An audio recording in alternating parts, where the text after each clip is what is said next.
Hello and welcome to Hansraj E-Samvad. I welcome you all to the ongoing lecture series on the GE, individual and society. In the previous lectures, I have discussed the first two units. I have also discussed the introduction. This is the fourth lecture, in the series of lectures that I'll be taking up on GE, individual and society. My name is Piyush Chaudhary. I heartily welcome all the scholars, all the students, and anyone who's watching this video. I welcome you all to Hansraj E-Samvad. Thank you so much.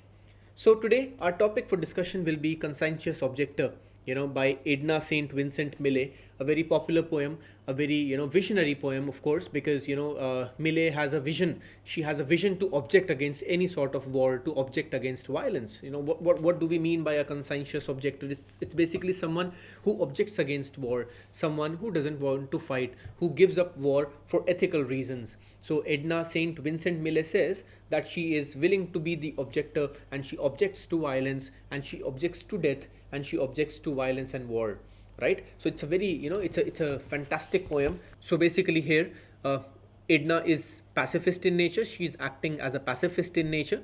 Conscientious objector basically means anyone who refuses to be a part of the war or the army, and someone who prefers and hails pacifism, right?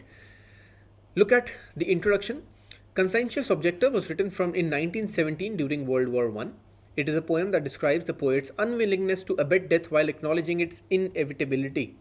The poem is also a remarkable anthem to the poet's pacifist ideas as well as the passionate affirmation of life. Their quiet yet caustic lines make this poem memorable. So of course, it's a very, a very nicely crafted poem because at one place the poet Edna, she is refusing to accept death. So at one point Edna, the author, the poet, she is saying no to death. She is defying death, but at the same time she knows that she can be killed, and she is very much happy to accept it, but she will not commit any acts of violence or war on anyone else. So in this particular poem, death is personified basically, as a horse rider, a kind of a grim reaper. In popular fiction, grim reaper is a an iconography where you have a devilish idea of death riding a horse to kill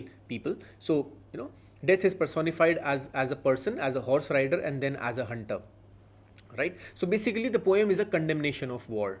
So it's an anti-war poem. It objects against war, it objects against violence, it objects against death, right? So there is a sense of redemption by the poet, because she is willing to accept death by openly, but she is not willing to offer death to anyone else or to assist death in trying to killing someone else, right? Look at these lines. Very, very strongly powerful lines, very emphatic lines, very effective lines. I shall die, but that is all I shall do for death. So if you look at these lines, right from line number one, the poet punctures the superiority of death. She says, I shall die, but that is all I shall do for death.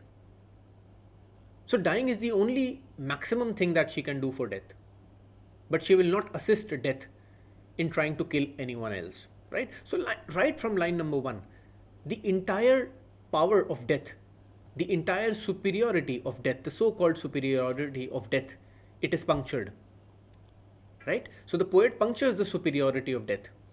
Then she says, I hear him leading his horse. Who is him? Him is basically it's death, right? I hear him leading his horse out of the stall. I hear the clatter on the barn floor. He is in haste. He has business in Cuba, business in Balkans. Many calls to make this morning.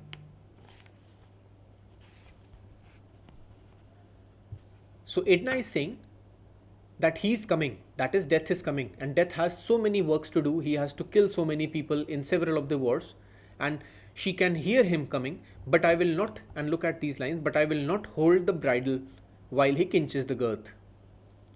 Basically, she's saying that she will not give him a leg up. She can hear that death is coming, and death will be riding a horse, and death will be riding on the horse, and he'll be going about his business of killing people, but she will not help him, push him up, while he is riding the horse, right? And he may mount by himself. Look at these lines. but I will not hold the bridle while he cinches the girth. Girth is basically the horse strap, right? So and bridle is it's the device, uh, on the head of the horse, to guide him. But I will not hold the bridle while he cinches the girth, and he may mount by himself. I will not give him a leg up. So she's saying that I will not help Death, to get on the horse. I will assist him in no way, right? Though he flick my shoulders with his whip, I will not tell him which way the fox ran. So earlier on, the poet Edna, she was puncturing the superiority of Death. Now she is saying that I will not help you, I will not assist you in any way whatsoever. Even if you threaten me, I will not assist you. The maximum that you can do is you can kill me.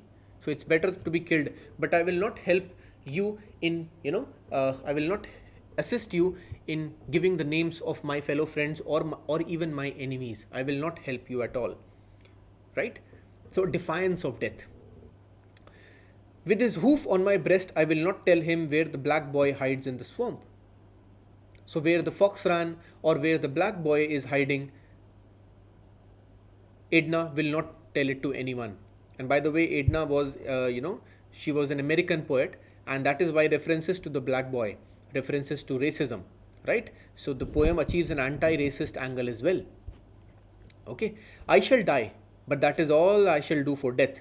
I am not on his payroll. So a refusal, you can notice a refusal to, a refusal to cooperate in any way, a sense of a non-cooperation, that Edna upholds. She says that she is not going to cooperate Death by any way whatsoever. Next stanza, and as you can see on the screen, I will not tell him the whereabouts of my friends, nor of my enemies either.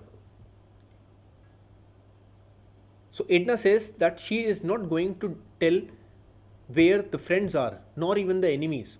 So Edna is not willing to even enumerate the names of her enemies. Complete defiance of Death. Conscientious objector, that's what she is. She objects because it is against her conscience, right? So neither friends nor enemies. So basically, by saying this, it shows a sense of inclusivity of all the people known to the poet.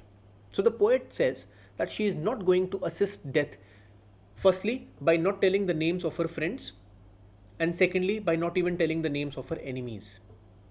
So by referring to both the friends and the enemies, it shows a sense of inclusivity. So there is this overtly humanistic appeal to the poem, which can be observed through these lines that I just now read. Look at the lines ahead. Though he promised me much, I will not map him route to any man's door. So even if you promise me, even if you threaten me, even if you give me some, even if you offer me some greed, the poet is very much clear with her stance, and that is she will not assist anyone. She will not assist Death, in revealing the whereabouts of anyone. Look at the next line. Am I a spy in the land of the living that I should deliver men to death? So she says that you cannot consider me as a spy. I'm not going to spy on my enemies, neither on my friends. So this reference to not naming the enemies, this reference to not naming the friends, it shows a very overtly humanistic appeal, and it also shows, most importantly, what does it show? It shows that the real enemy is Death. It shows that the real enemy is, obviously, it is Death, and that is why she is unwilling to describe the whereabouts of Death. Look at the next line, what she says. Brother, the password and the plans of our city are safe with me. Never through me shall you be overcome. Unquote. And that is the end of the poem. So by creating this sense of fellowship, friendship, brotherhood, sisterhood, so what she's saying, that the password and plans of our city are safe with me, and at least I will not deliver it to Death. That means that she will not help anyone, that she will not help Death in reaching anyone. So she says, never through me. Death might find some other way to reach through some other place, through some other means, through some other way, but at least not through me. Never through me shall you be overcome. Very powerful lines that Edna is saying. So Death might reach anyone else through some other means, but at least not from at least she will not help Death in any case. Now This briefly reminds me, and I'll digress a bit. This briefly also reminds me of, you know, a poem by the famous 16th century metaphysical poet John Donne, Death Be Not Proud. In that poem also, basically John Donne, it's a sonnet where John Donne also defies death in that sense. So he says, "Death be not proud," right? So the sonnet by John Donne is very similar in theme and tone to Conscientious Objector. In that, both Edna St. Vincent Millay and both John Donne, both of them, they are, they consider death as trivial. They consider the inevitability of death. They know that death will come. Edna knows that it will come. But they both consider death as inevitable, but at the same time as trivial. They both consider death as trivial, as weak, and they refuse to be defeated by death. The worst thing that death can do is that death will overcome them and Edna will die. That's the worst thing that can happen. So both the poems acknowledge the inevitability of death, but at the same time shows their defiance of death, shows the fact that they are not afraid of it. So the entire superiority, the entire sense of fear around death, that is punctured, and that is the larger idea that Edna is trying to tell us, that one should not be afraid of death, right? And one should always object against violence. So therefore, in a way, this poem, Conscientious Objector, it's an affirmative poem. It's not pessimistic, of course, nor is it really overly tragic or dark, like we saw in the previous two units, like we saw in Dulce et Decorum Est by Wilfred Owen. So this over brooding, this highly dark imagery, that is the dark world that is being described there. So this is not that. Edna's poem is not similar to those. It's different, but overall the main idea is that this is also an anti-war poem, right? But this poem ends on a positive note. It is an anti-war poem, but it ends on a resolution, that she will never assist death, right? So the tone of the poem is not really tragic. So that is our third unit, Conscientious Objector. I'll be taking up, the subsequent topics in the coming few lectures. I hope the readers were able to make sense of this particular lecture, and I hope I was able to clarify your doubts related to this particular topic, this particular poem, Conscientious Objector by Edna St. Vincent Millay.